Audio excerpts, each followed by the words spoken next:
Esse filme aqui, ele fala sobre um dos principais problemas da sociedade contemporânea, que é o esvaziamento do significado da verdade. Além disso, ele também é extremamente divertido e extremamente assustador. Vamos conversar então um pouquinho sobre o Death of a Vlogger.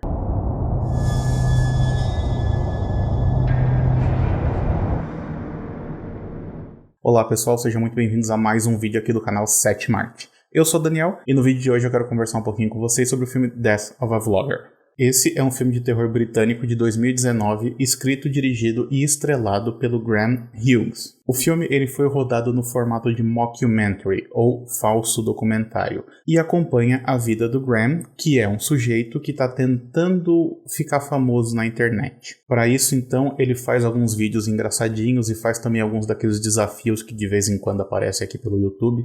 Acho que agora tá mais no TikTok, né? Mas nada do que ele faz chega a ser muito significativo. Até o dia em que ele faz uma live logo depois de ter feito uma cirurgia nos olhos. Então, assim, ele ainda tá em recuperação por causa da cirurgia e ele acha que é uma boa ideia ele fazer uma live mesmo ele não conseguindo enxergar nada. Só que aí, nessa live, aparentemente sem querer, ele acaba filmando o que parece ser um fantasma dentro do apartamento dele. Na hora ele não vê o que acontece, porque ele tá com os olhos vendados, porque ele ainda tá se recuperando da cirurgia, né?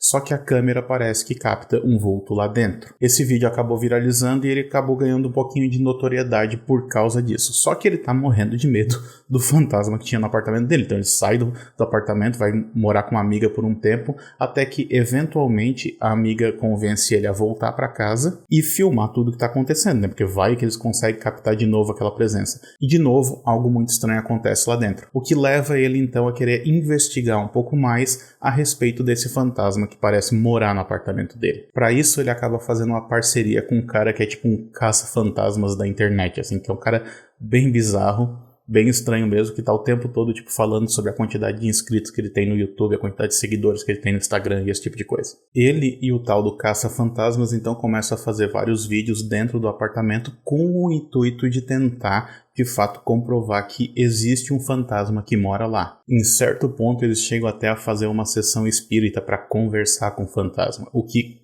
não dá muito certo. E aqui vale destacar que, apesar de o filme ter os seus momentos de humor, principalmente por conta da presença desse caça-fantasmas bizarro, ele é, em sua essência, um filme extremamente assustador. E as cenas que se passam dentro do apartamento com ele investigando as assombrações são muito, mas muito assustadoras mesmo. Em parte, o medo causado por essas cenas tem relação com o formato em que o filme foi rodado. Porque como é o protagonista que está filmando tudo o que está acontecendo, isso representa uma limitação proposital do ponto de vista da narrativa. Ou seja, nós só conseguimos ver o que a câmera está vendo e a câmera não sai de dentro do apartamento. Então, de certa maneira, é como se nós estivéssemos presos ali junto com ele. Além disso, o filme também trabalha com uma questão que eu considero particularmente assustadora, que é a ideia de que a sua casa pode não ser segura. Porque a gente costuma tratar a nossa casa como sendo um refúgio do perigo e como sendo um local onde a gente consegue ter controle. Mas uma ameaça que está dentro da sua casa, ela acaba quebrando com essas duas ideias. E esse é um dos pontos positivos desse filme aqui. Porém, à medida que o filme vai avançando,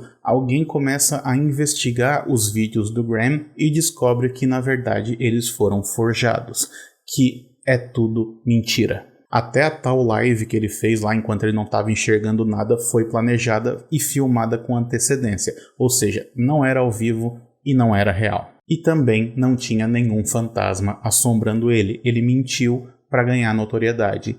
E a estratégia funcionou. Porque os vídeos dele começaram a ter cada vez mais visualizações, mas eram vídeos de ficção se passando por realidade. Mas a questão principal aqui do Death of a Vlogger é que ele não é apenas um filme sobre um cara que mente na internet para ganhar mais views ou para ganhar mais likes. A mensagem que o filme passa é muito mais profunda do que isso. O que o filme está falando é que hoje em dia a verdade em si ela já não importa mais. E esse conceito ele atravessa o filme todo, desde a sua concepção, ou seja, desde a ideia principal até a maneira como ela é filmada. Porque se por um lado a gente tem a história de um cara que estava mentindo a respeito dos vídeos que ele estava fazendo, por outro lado a gente também tem um filme que se passa por um formato realista. Porque conforme eu disse antes, esse filme aqui ele foi rodado no formato de mockumentary, ou seja, ele está emulando um gênero que preza pelo realismo, mas ele está se utilizando desse formato para contar uma história de ficção. Ou seja, verdade e mentira acabam se misturando ao longo desse filme inteiro.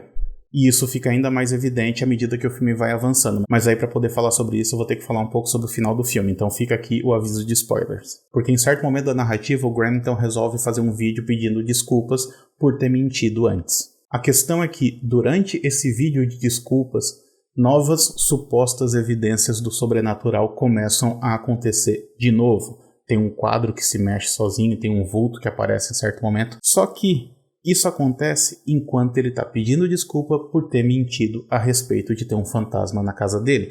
Então, obviamente que ninguém acredita que agora vai ter um fantasma na casa dele, depois que ele já mentiu sobre isso antes. O problema é que essas supostas novas assombrações continuam atormentando ele cada vez mais e culminam no momento em que ele sofre um acidente e quase morre. Só que, mesmo depois de tudo isso acontecer, uma nova investigação mostra que talvez ele tivesse mentindo de novo. Ou seja, talvez ele tivesse fingindo mais uma vez que existe uma ameaça sobrenatural no apartamento dele. E é bem possível que ele tivesse fingindo mesmo, mas como eu disse antes, isso em si não importa. O que importa nesse filme é a dúvida, o que importa nesse filme é a incerteza.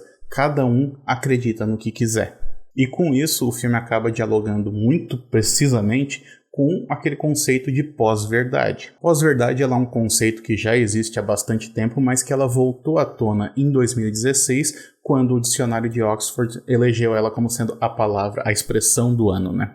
E não é nenhuma coincidência que isso tenha acontecido em 2016, que foi o mesmo ano da eleição do Trump. Porque ao longo da campanha do Trump, expressões como fake news ou então fatos alternativos se tornaram cada vez mais comuns. E as mesmas fake news e fatos alternativos também guiaram a campanha do Boris Johnson no Reino Unido. Ou seja, é um tema que está em evidência mesmo. E é um termo que significa você se afastar cada vez mais do conceito empírico de verdade. Ou seja, daquilo que pode ser comprovado. A lógica da pós-verdade é que você vai deixando esse empirismo de lado e passa a considerar verdade aquilo que você acredita ser verdade. E isso se torna ainda mais problemático na era da internet, porque hoje em dia não apenas você pode acreditar em qualquer besteira, como você ainda pode encontrar dentro da internet fontes que corroborem com essa besteira que você acredita. Ou seja, a internet ela fornece fontes falsas que podem ser usadas para comprovar um argumento mentiroso. E com isso, a verdade vai sendo deixada para trás. E eu não tô indo longe nessa interpretação aqui a respeito desse filme, porque o Death of a Vlogger ele fala justamente sobre isso. Ele é muito aberto nessa sua abordagem. Em certo momento do filme, por exemplo, aquele caça-fantasmas bizarro, ele fala que hoje em dia a ideia de ver para crer, ela já não se aplica mais. E aí, quando a gente chega no final do filme, a gente vê o Graham aparentemente atormentado por tudo que aconteceu na vida dele. Ele publica um último vídeo de desculpas e depois ele morre, no que parece ser um final trágico. Ou pode ser mais uma mentira. Não tem como saber. E essa é justamente a questão. Bom, por hoje é isso, então espero que vocês tenham gostado desse vídeo. Se gostou, eu peço que curta, compartilhe e se inscreva no canal. Aproveita também e me segue nas redes sociais, todas elas vão estar linkadas aqui embaixo. E se você gosta desse tipo de discussão mais aprofundada a respeito de filmes que possibilitam esse tipo de interpretação, então você vai gostar desse vídeo que eu fiz a respeito do filme Kill List. Antes de ver na próxima então, até mais, tchau, tchau.